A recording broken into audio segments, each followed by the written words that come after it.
The Majesty of Calmness by William George Jordan. Chapter 2. Hurry, the Scourge of America. The first sermon in the world was preached at the creation. It was a divine protest against hurry. It was a divine object lesson of perfect law, perfect plan, perfect order, perfect method. 6 days of work carefully planned, scheduled and completed were followed by rest. Whether we accept the story as literal or as figurative, as the account of successive days or of ages comprising millions of years, matters little if we but learn the lesson. Nature is very un-American. Nature never hurries. Every phase of her working shows plan, calmness, reliability, and the absence of hurry. Hurry always implies lack of definite method, confusion, impatience of slow growth. The Tower of Babel, the world's first skyscraper, was a failure because of hurry. The workers mistook their arrogant ambition for inspiration. They had too many builders and no architect. They thought to make up the lack of a head by superfluity of hands. This is a characteristic of hurry. It seeks ever to make energy a substitute for a clearly defined plan. The result is ever as hopeless as trying to transform a hobby horse into a real steed by brisk riding. Hurry is a counterfeit of haste. Haste has an ideal, a distinct aim to be realized by the quickest direct methods. Haste has a single compass upon which it relies for direction and in harmony with which its course is determined. Hurry says, I must move faster. I will get 3 compasses. I will have them different. I will be guided by all of them. One of them will probably be right.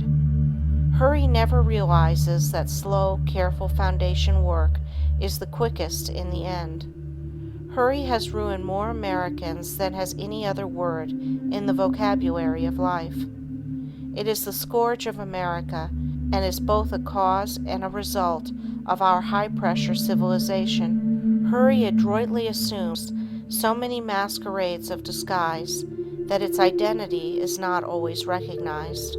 Hurry always pays the highest price for everything, and usually the goods are not delivered. In the race for wealth, men often sacrifice time, energy, health, home, happiness, and honor, everything that money cannot buy, the very things that money can never bring back. Hurry is a phantom of paradoxes. Businessmen, and their desire to provide for the future happiness of their family, often sacrifice the present happiness of wife and children on the altar of hurry. They forget that their place in the home should be something greater than being merely the man that pays the bills. They expect consideration and thoughtfulness that they are not giving. We hear too much of a wife's duties to a husband and too little of the other side of the question. The wife, they tell us, should meet her husband with a smile and a kiss, should tactfully watch his moods, and be ever sweetness and sunshine. Why this continual swinging of the censer of devotion to the man of business? Why should a woman have to look up with timid glance at the face of her husband to size up his mood? Has not her day, too, been one of care and responsibility and watchfulness? Has not mother love been working over perplexing problems and worries of home and of the training of the children that wifely love may make her seek to solve in secret? Is man then the weaker sex that he must be pampered and treated as tenderly as a boil trying to keep from contact with the world? In their hurry to attain some ambition, to gratify the dream of life, men often throw honor, truth, and generosity to the winds.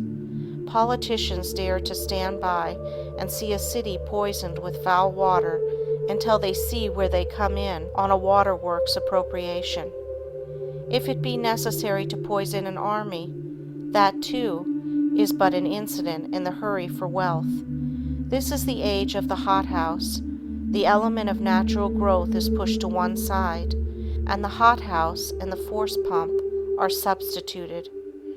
Nature looks on tolerantly as she says, "So far you may go, but no farther, my foolish children." The educational system of today is a monumental institution dedicated to hurry. The children are forced to go through a series of studies that sweep the circle of all human wisdom. They are given everything that the ambitious ignorance of the age can force into their minds. They are taught everything but the essentials, how to use their sense and how to think. Their minds become congested by a great mass of undigested facts, and still the cruel, barbarous forcing goes on. You watch it until it seems you cannot stand it a moment longer, and you instinctively put out your hand and say, "Stop. This modern slaughter of the innocents must not go on." Education smiles suavely, waves her hand complacently towards her thousands of knowledge prisons over the country, and says, "Who are you that dare speak a word against our sacred school system?" Education is in a hurry. Because she falls in 15 years to do what half the time should accomplish by better methods, she should not be too boastful. Incompetence is not always a reason for pride, and they hurry the children into 100 textbooks, then into ill health, then into the college, then into a diploma, then into life, with a dazed mind, untrained and unfitted for the real duties of living. Hurry is the death blow to calmness, to dignity, to poise. The old-time courtesy went out when the new-time hurry came in. Hurry is the father of dyspepsia. In the rush of our national life, the bolting of food has become a national vice.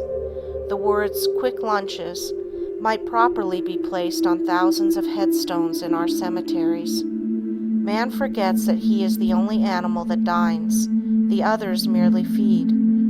Why does he abrogate his right to dine and go to the end of the line with the mere feeders? His self-respecting stomach rebels and expresses its indignation by indigestion. Then man has to go through life with a little bottle of pepsin tablets in his vest pocket. He is but another victim to this craze for speed. Hurry means the breakdown of the nerves. It is the royal road to nervous prostration. Everything that is great in life is the product of slow growth. The newer and greater and higher and nobler the work, the slower is its growth, the surer is its lasting success. Mushrooms attain their full power in a night. Oaks require decades. A fad lives its life in a few weeks. A philosophy lives through generations and centuries. If you are sure you are right, do not let the voice of the world or of friends or of family swerve you for a moment from your purpose. Accept slow growth if it must be slow, and know the results must come, as you would accept the long, lonely hours of the night, with absolute assurance that the heavy leaded moments must bring the morning. Let us as individuals banish the word hurry from our lives. Let us care for nothing so much that we would pay honor and self-respect as the price of hurrying it. Let us cultivate calmness, restfulness, poise, sweetness, doing our best, bearing all things as bravely as we can, living our life undisturbed by the prosperity of the wicked or the malice of the envious. Let us not be impatient, chafing at delay, fretting over failure, wearying over results, and weakening under opposition. Let us ever turn our face toward the future with confidence and trust, with the calmness of a life in harmony with itself, true to its ideals, and slowly and constantly progressing toward their realization. Let us see that cowardly word hurry in all its most degenerating phases. Let us see that it ever kills truth, loyalty, thoroughness, and let us determine that, day by day, we will seek more and more to substitute for it the calmness and repose of a true life, nobly lived. End of chapter 2.